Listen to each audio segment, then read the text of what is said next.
Hello everyone, स्वागत है आप सभी लोगों का कल्याण इंस्टीट्यूट यूट्यूब चैनल पे।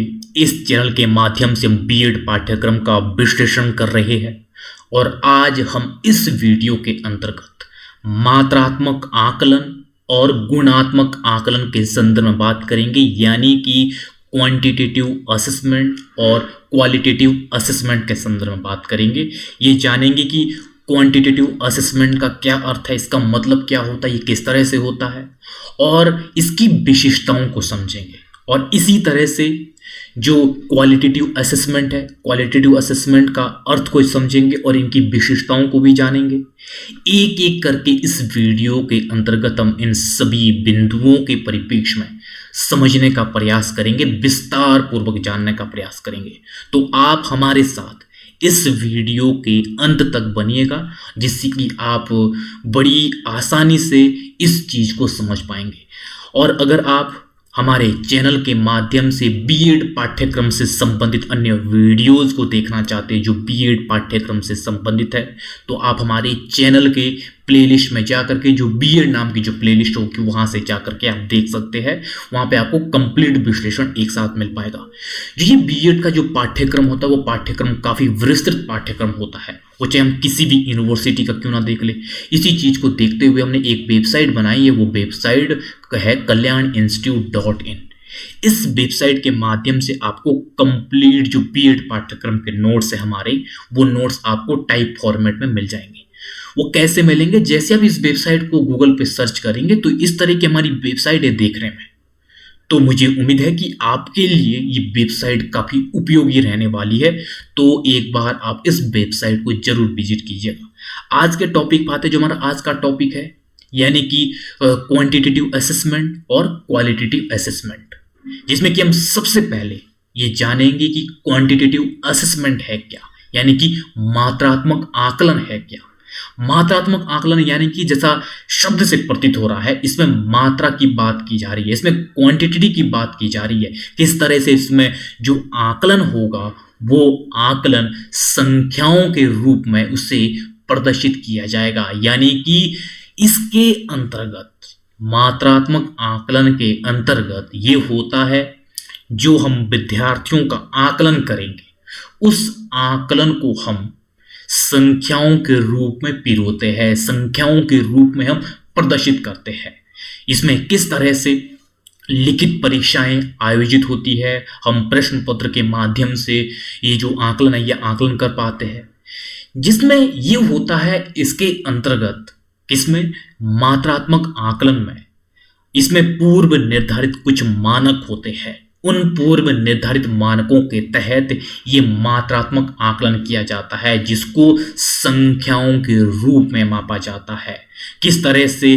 फिक्स्ड जो प्रश्न पत्र होता है, उस प्रश्न पत्र के अकॉर्डिंग, उस प्रश्न पत्र के दायरे में रह करके उसमें आकलन किया जाता है। वो आकलन मात्राओं में, संख्याओं में उसको व्यक्त किया जाता है। तो इस तरह से ये मात्रात्मक आकलन है। अब हम इसके बाद जो ये क्वांटिटेटिव असेसमेंट है, यानी कि जो ये मात्रात्मक आकलन है, इसकी विशेषताओं को देखेंगे, जिसमें कि सबसे पहले ये कहा जाता है कि ये जो मात्रात्मक आकलन है, ये मात्रात्मक आकलन पूर्व निर्धारित मानक पर होता है। पूर्व निर्धारित मानक यानी कि जो ये मात्रात्मक आकलन है, इसके कुछ पूर्व निर्धारित मानक होते हैं। उन मानक के तहत विद्यार्थियों का इसके तहत आकलन किया जाता है, जिन मानकों के तहत जो वो आकलन है, जो वो असेसमेंट है, वो असेसमेंट होता है जिन्हें संख्याओं के रूप में व्यक्त किया जाता है। तो इस तरह से जो ये क्वांटिटेटिव असेसमेंट है ये वास्तव में पूर्व निर्धारित मानक पर होता है। दूसरा, परिशुद्धता की अधिकता, यानी कि जब ये पूर्व निर्धारित मानक पर होता है और ये संख्याओं के रूप में होता है, यानी कि ये फिक्स्ड है, यानी कि इसमें परिशुद्धता होती है, क्योंकि इसमें कुछ मानक फॉलो किए जाते हैं। उन मानकों के तहत ये जो असेसमेंट है ये असेसमेंट होता है, जो वास्तव में किस तरह से पूर्व निर्धारित मानकों के तहत उन सीमाओं के अंतर्गत ये जो आकलन है ये आकलन होता है, जिसमें कि परिशुद्धता अधिक होती है। और तीसरा है वैधता। वैधता यानी कि ये किस संदर्भ में है? मुझे ये मात्रात्मक आकलन है।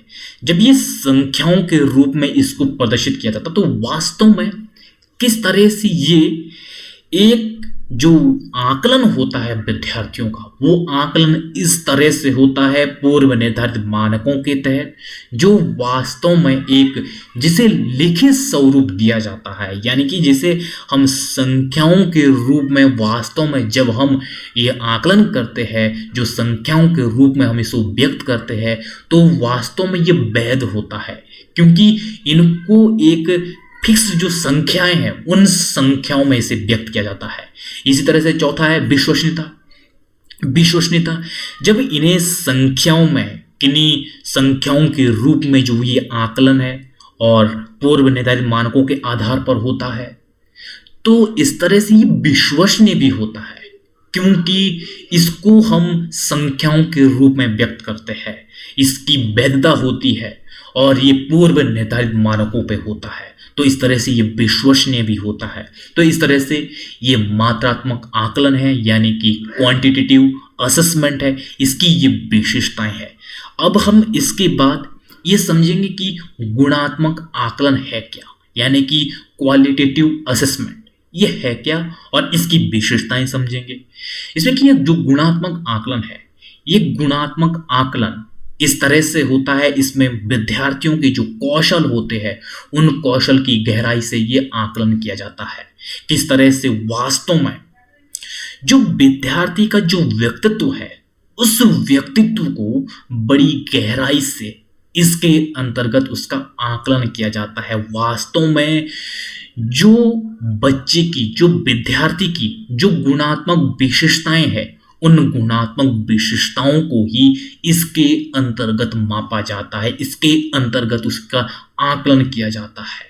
यानी कि जो ये गुणात्मक आकलन होता है, इसके अंतर्गत व्यक्ति के अंतर्गत किस तरह से उसके जो कौशल है, उसकी जो क्षमताएं हैं, जो भी उसका जो संपूर्ण जो व्यक्तित्व है, उस संपूर्ण व्यक्तित्व की वो बड़ी गहराई से आकलन किया जाता है, तो वह ही गुणात्मक यानी कि क्वालिटेटिव असेसमेंट कहलाता है, जिसमें कि आत्म साक्षात्कार होता है और साक्षात्कार होता है, और इस तरह से इसमें अनेक संदर्भ में जिससे कि संपूर्ण व्यक्तित्व को आंका जाता है।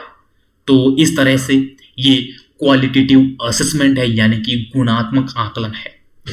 अब हम इसके बाद क्वालिटेटिव असेसमेंट की विशेषताएं को समझेंगे, यानी कि गुणात्मक आकलन की विशेषताएं है क्या, जिसमें कि सबसे पहले हम ये देखते हैं कि जो ये गुणात्मक आकलन है, इसमें व्यापकता होती है। व्यापकता इस सेंस में होती है क्योंकि जो ये गुणात्मक आकलन है, इसमें संपूर्ण व्यक्तित्व को शामिल किया जाता है, जिसकी हर संदर्भ में व्यापकता होती है।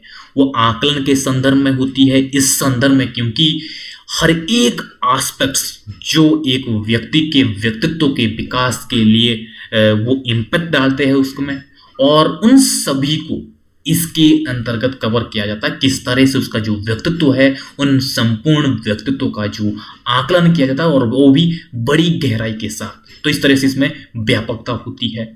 और दूसरा है व्यवहारिकता। व्यवहारिकता यानी कि जो संपूर्ण जो व्यक्तित्व होता है, किस तरह से उसमें जो कौशल है और जो वास्तव में एक व्यक्ति की जो गुणात्मक जो विशेषताएं हैं, वो विशेषताएं वास्तव में उसके व्यवहारिकता से संबंधित होती है।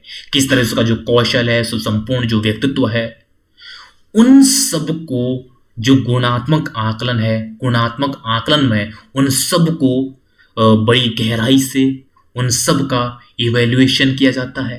तो इस तरह से वास्तव में जो गुणात्मक आकलन है, गुणात्मक आकलन व्यवहारिकता से संबंधित होता है। और तीसरा विभेदीकरण, यानी कि किस तरह से ये विभेदीकरण इस तरह से होता है, इसमें किसी भी तरह के पूर्व निर्धारित मानक नहीं होते हैं। हर एक व्यक्ति जब ये गुणात्मक आकलन करता है, ये गुणात्मक आकलन 100% नहीं होता है। हर एक व्यक्ति जब वो गुणात्मक आकलन करता है, उसके नजरिए में वो अलग होगा, और अगर कोई दूसरा व्यक्ति करेगा उसके नजरिए में वो अलग हुआ, यानी कि विविधीकरण होता है। और वो इस संदर्भ में भी होता है जब हर एक विद्यार्थी किन संदर्भ चीजों को, कौशल को वह सीखता है, उसका जो व्यक्तित्व का जो विकास होता है, उस संदर्भ में भी जो सीखने की क्षमता है, सीखने की गति है, उसमें भी विविधता होती है। तो इस तरह से जो ये गुणात्मक आकलन है, गुणात्मक आकलन में विविधीकरण पाया जाता है। और चौथा है व्यक्तित्व का मापन। जो ये गुणात्मक आकलन है, गुणात्मक आकलन के तहत व्यक्ति के संपूर्ण व्यक्तित्व को इसमें आंका जाता है, संपूर्ण व्यक्तित्व को इसमें शामिल किया जाता है और बड़ी गहराई से उसका आकलन किया जाता है। तो इस तरह से हम ये कह सकते हैं कि गुणात्मक आकलन वास्तव में व्यक्तित्व का मापन है। तो इस तरह से इसकी एक विशेषताएं हैं गुणात्मक आकलन की। अगर हम गुणात्मक आकलन के संदर्भ में ये देखते हैं कि किस तरह से जो ये गुणात्मक आकलन है कभी भी 100% नहीं होता है, क्योंकि ये पॉसिबल ही नहीं होता है कि हर एक जो संपूर्ण जो व्यक्तित्व है वो 100% विकसित है। और जब हम मात्रात्मक आकलन की बात करते हैं, इसमें ये संभावना होती है कि ये 100% भी हो सकता है। तो इस तरह से हमने इस वीडियो के अंतर्गत हमने ये समझा है कि गुणात्मक आकलन क्या है और इसकी क्या विशेषताएं हैं, और ये भी समझा है कि जो ये मात्रात्मक आकलन है, मात्रात्मक आकलन है क्या और इसकी क्या विशेषताएं हैं। तो हमने इस वीडियो के अंतर्गत इन दोनों के संदर्भ में हमने विस्तार पूर्वक एक एक करके बिंदुवार समझने का प्रयास किया है। मुझे उम्मीद है कि आपके लिए ये वीडियो काफ़ी उपयोगी रहा होगा और आप इस चैनल को जरूर सब्सक्राइब करिएगा। अंत तक आपने अगर देखा है तो आप सभी लोगों का बहुत बहुत शुक्रिया।